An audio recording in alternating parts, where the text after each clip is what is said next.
जय भीम, जय मूल्यवासी।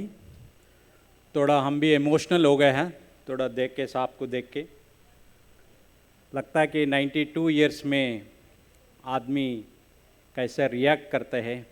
हमको आएगा 92 भी, हमको भी आएगा, उस समय भी हम भी ऐसे करेंगे।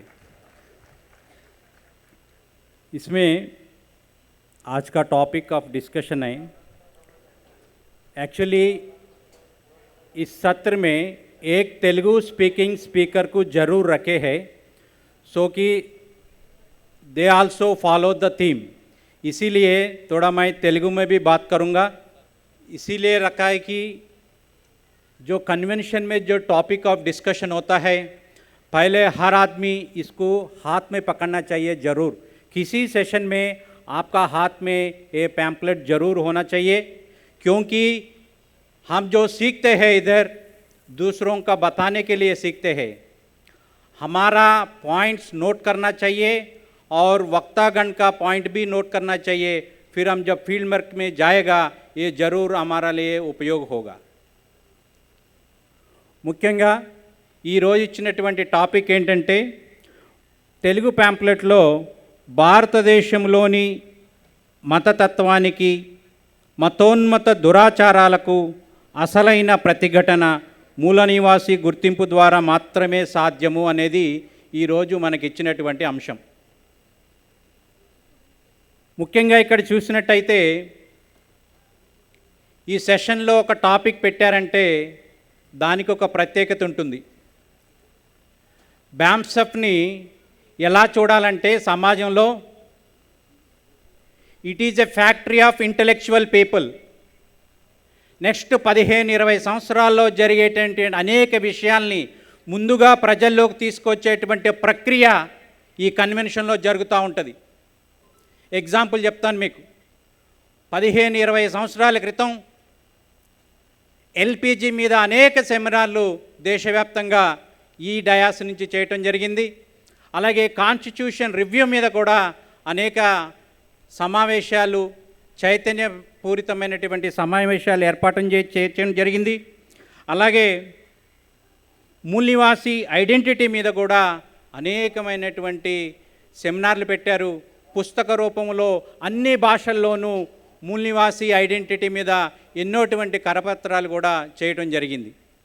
అలాగే ఈరోజు BS4 అనే కార్యక్రమాన్ని ప్రతి గ్రామంలోకి తీసుకెళ్లాలనే విషయాన్ని కూడా మనం ప్రోగ్రాం తీసుకున్నాం. ఎందుకు తీసుకుంటున్నాం ఇవన్నీ?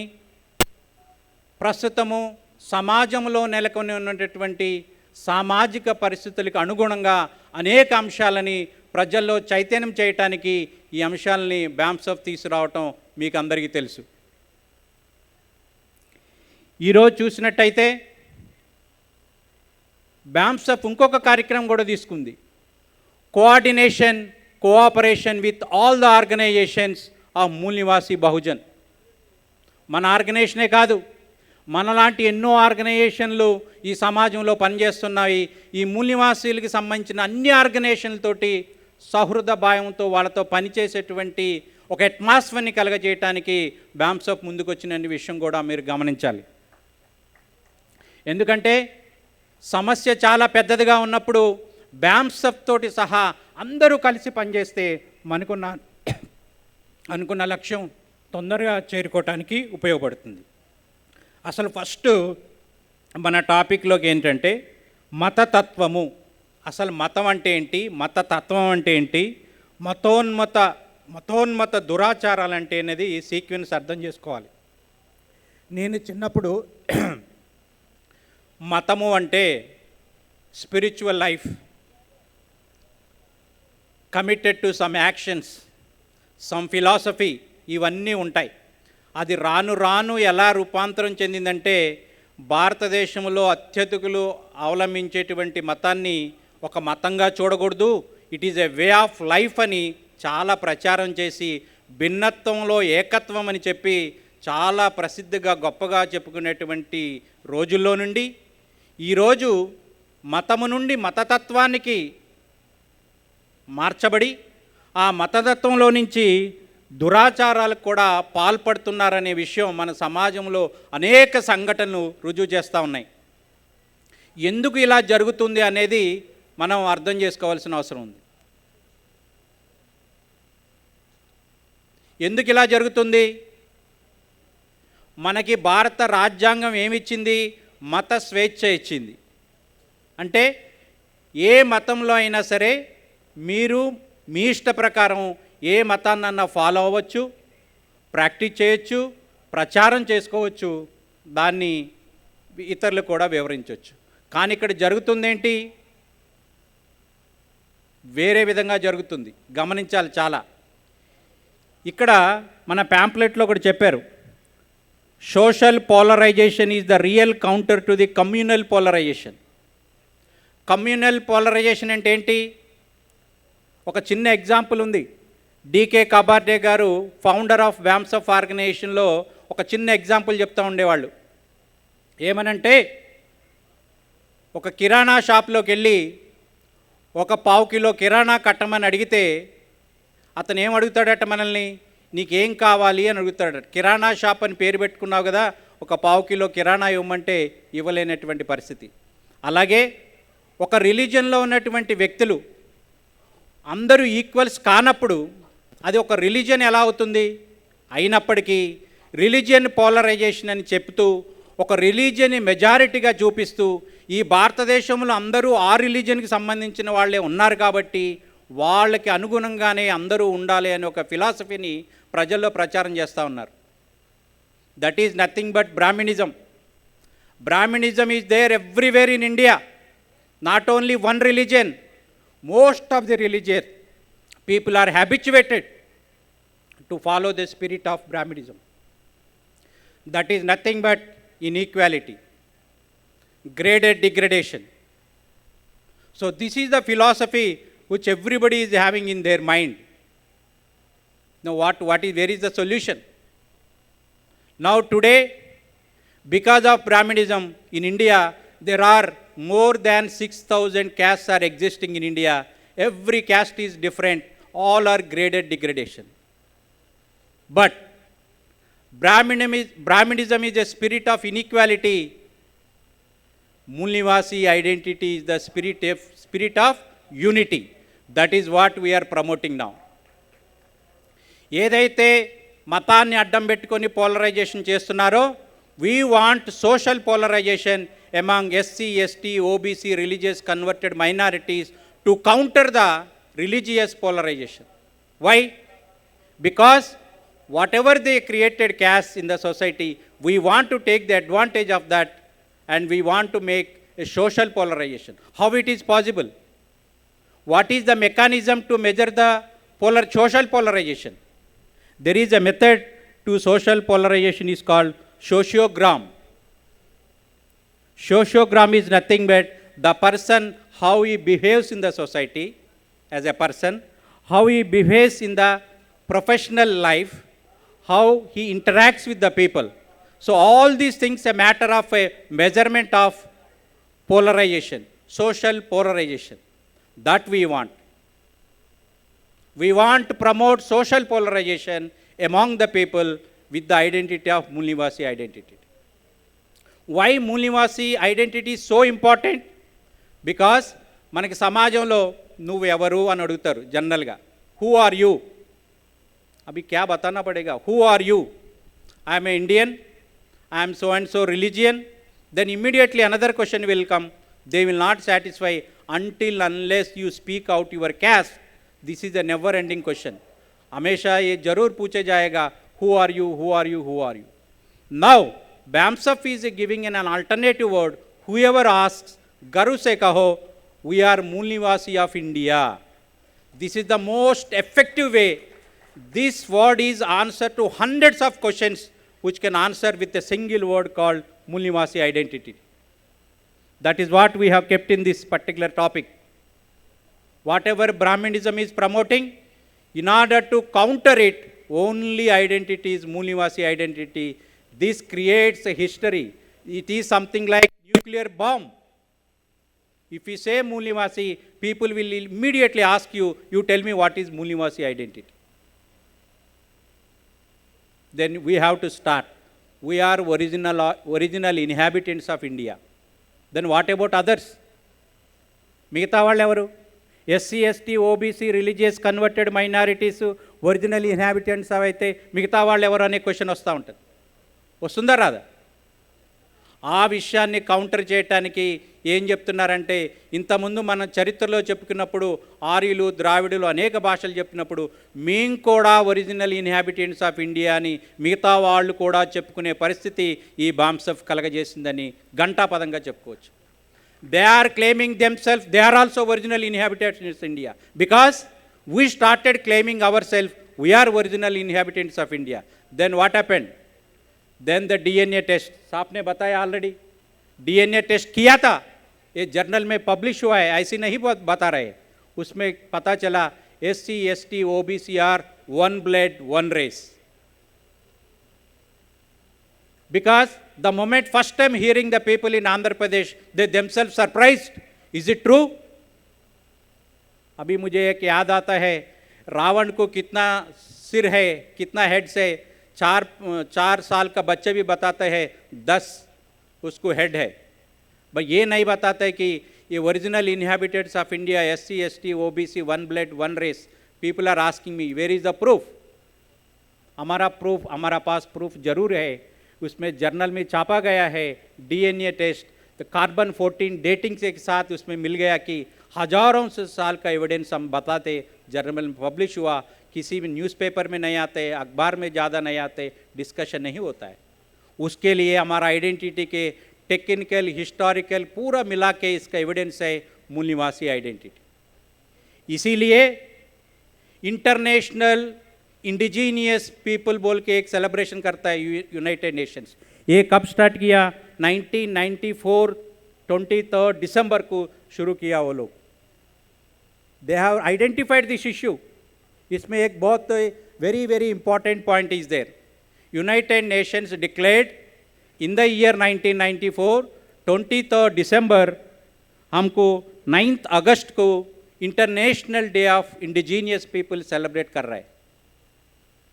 భారతదేశంలో సుమారు 95 దేశాల్లో ఇండిజీనియస్ పీపుల్ ఎప్పుడు మైనారిటీగా ఉండి మిగతా వాళ్ళందరూ మెజారిటీగా ఉంటే, భారతదేశంలో ఒక్కటే ఇండిజీనియస్ పీపుల్ 80% ఉండి మిగతా వాళ్ళు 15% ఉన్నారనే విషయం చాలామందికి తెలియదు. This is the different issue. ప్రతి వాళ్ళకి తెలియాలి. భారతదేశంలో సుమారుగా ఇండిజీనియస్ పీపుల్ 85% ఉన్నారు, మిగతా వాళ్ళు 15% ఉన్నారు. మిగతా దేశాల్లో 15% ఇండిజీనియస్ పీపుల్ ఉన్నారు, మిగతా వాళ్ళు 85% ఉన్నారు. వాళ్ళ రైట్స్ని ప్రొటెక్ట్ చేయడానికి, వాళ్ళ కల్చర్ని ప్రొటెక్ట్ చేయడానికి we're celebrating, we're observing international indigenous day. కానీ భారతదేశంలో దాన్ని మార్చారు. ఎలా మార్చారు? ఏదో ఒక చిన్న స్థాయిగా ఒక ట్రైబల్ డేగా షెడ్యూల్ ట్రైబ్స్కి సెలబ్రేషన్ చేస్తూ you are only indigenous people అనే ఒక కలరింగ్ ఇవ్వడానికి ట్రై చేస్తూ ఉన్నాయి. చాలా జాగ్రత్తగా గమనించాలి. Not only in STs, all SC, ST, OBC people are indigenous people. This we have to promote, and this day we have to celebrate at the spirit. तब भी लोगों को पता चलेगा ये ST का नहीं है, ये SC, ST, OBC, religious converted minorities, all are indigenous people, and we have to celebrate this thing. By celebrating this day, we have to promote that this day is so important. Statistics में अगर देखा गया तो बहुत कुछ हमको समझने का मिलता है. जो भी अत्याचार अन्याय कुछ हो रहा है देश में, if you see the crime statistics, most of the things are happening in particular oppressed depressed people only. Why? Because what we have talking it's मत उन्मादం. మతం యొక్క పోకడలు వాటి ద్వారానే సమాజంలో జరుగుతున్న విషయాల్ని మనం చాలా జాగ్రత్తగా గమనించి, మనం ఏదైతే ఐడెంటిటీ, ఏ గుర్తింపు అయితే నీకు బ్రాహ్మణిజం ఇచ్చిందో ఆ గుర్తింపును వదిలేసి మనం ఈరోజు మూల నివాసి ఐడెంటిటీని చెప్పుకోవాల్సిన, గర్వంగా చెప్పుకోవాల్సినటువంటి అవసరం ఎంతైనా ఉందని నేను చెప్తున్నా. భారత రాజ్యాంగం ఇచ్చిన ఐడెంటిటీ ఉంది. Constitution has given our identities are SC, ST, OBC, religious converted minorities. If constitution is not provided this identity, then we will be named as our own caste. So this is the social identity. Mool Nivasi identity is our social identity. It is our prestigious identity. It is connected with the culture. It is connected with our history. It is connected with our pride. It is connected with everything. So such a powerful word we are promoting, BAMSF is promoting, and try to explain to the people, and we try to connect them with this word to counter the Brahmanism, which is promoting continuously all spheres of life, not only education, many things. Whatever policies are coming nowadays from Government of India, we have to look into very carefully. Small example I wish to give on this occasion. How Brahmanism is so effective. हमने 7th class में जो पढ़ते हैं लोग, उसको बोला जाएगा teachers को, अगर 7th क्लास में पढ़ रहे हैं आपको मैथमेटिक्स अच्छा नहीं लगता है, साइंस अच्छा नहीं लगता है और इंग्लिश अच्छा नहीं लगता है, फिर क्या करना चाहता है? टीचर पूछे जाएगा बच्चों को, नहीं नहीं जो मेरे पिताजी जो करेगा वो करना चाहता है क्या? ऐसे टीचर पूछा जाएगा उसको, तब स्टूडेंट ने बताएगा हाँ जी मैं वो करूँगा, तब immediately they will shift it to their professional caste. ऐसा भी षड्यंत्र हो जा रहा है न्यू एजुकेशन पॉलिसी में. ये बहुत सोचने की बात है. जब हम पढ़ते थे हमारे पिताजी लोग मार के बिठा के ट्यूशन लगा के पढ़ते थे. अभी बच्चों को ऑप्शन दे रहा है, आप पढ़ना नहीं चाहता है ना, नहीं पढ़ना चाहता है ना, जाओ तुम्हारा काम करो बोल के डायरेक्ट करने के लिए कोशिश कर रहा है. ये हम जरूर उसको खंडन करना चाहिए. ऐसा नहीं होना चाहिए. 7th क्लास बच्चों को क्या पता चलता है उसको क्या पढ़ना है क्या नहीं पढ़ना है? ये हर चीज़ में घुस के उसका प्रभावित कर रहा है. ये ब्राह्मणिज्म का जो स्पिरिट है जो हर चीज़ में जा रहा है, उसके लिए हम बहुत ही अलर्ट रहना चाहिए. ఈరోజు మనకి సమాజంలో జరుగుతున్న అనేక విషయాలు మనం చూసినప్పుడు SC ST OBC one blood one race history says like that, but how to connect people? एक डायलॉग होना चाहिए. एक डेमोक्रेसी में क्या होना चाहिए? लोगों के बीच में डायलॉग होना चाहिए. ప్రజల మధ్య ఒక చర్చ జరగాలి. ఓపెన్ డిస్కషన్, ఒక చర్చ జరిగి అతనిలో ఉన్నటువంటి మానసికమైనటువంటి ఆలోచనల్ని షేర్ చేసుకోవటం ద్వారా, డిస్కస్ చేయటం ద్వారా, ఒకళ్ళ ఒపీనియన్ ఒకళ్ళు తెలుసుకోవటం ద్వారా, రియల్ హిస్టరీ తెలుసుకోవటం ద్వారా వాళ్ళ దగ్గరగా ఒక అభినవ సంబంధం జరుగుతుంది. అవి క్రోడీకరించుకునే తర్వాత ఒక ఒపీనియన్ డెవలప్ అవుద్ది. That opinion leads to the majority, then decisions will come. Whatever change, సామాజిక మార్పు సోషల్ పోలరైజేషన్ ద్వారా వచ్చినట్లయితే అది నిరంతరం నిలబడుతుందని, అందులో ఎటువంటి వెనకంజ వేసేది విషయం ఉండదని చెప్తూ మనం ఆ విధంగా ప్రజల్ని చైతన్యం చేయాలి. అదేవిధంగా ఈ టాపిక్లో పెట్టినట్టుగా మనం ఒకసారి చూసినట్టయితే భారతదేశంలో మతతత్వానికి మతోన్మత దురాచారాలకు అసలైన ప్రతిఘటన మూల్నివాసి గుర్తింపు మాత్రమే సాధ్యము అనే టాపిక్ పెట్టుకున్నప్పుడు అసలు ఎలా వెళ్తుంది అనేది మనకు అవగాహన ఉండాలి. ఈ కన్వెన్షన్లో జరిగే చర్చ కూడా దాని మీదే వెళ్తూ ఉంటుందన్నమాట. And specially in Andhra Pradesh पहले जब मूल निवासी बोलते थे लोग समझते नहीं थे. आजकल हर आदमी, हर एसोसिएशन, हर यूनियन मूल निवासी का प्रस्तावन जरूर कर रहा है देश में, और specially Andhra Pradesh south India में कर रहा है. क्योंकि ये जो BAMSF ने प्रमोट कर रहा था उसको समझ में आ गया है. They also feeling proud by saying मूल निवासी. इसीलिए इसको जरूर प्रमोट करना. अगर आपको ब्राह्मणिज्म को काटना चाहिए तो ये मूल निवासी हमारे पास ये तकड़ा वाला वेपन है, इसको वेपन जरूर यूज़ करेंगे. हर सेक्टर में यूज़ करेंगे, हर एरिया में यूज़ करेंगे, उसका प्रामुख्यता और बढ़ाएंगे. वही अल्टरनेटिव है ब्राह्मणिज्म को काटने के लिए. इसी शब्दों के लिए मैं समाप्त करता हूँ. धन्यवाद. जय भीम, जय मूल निवासी, जय भारत, जय संविधान.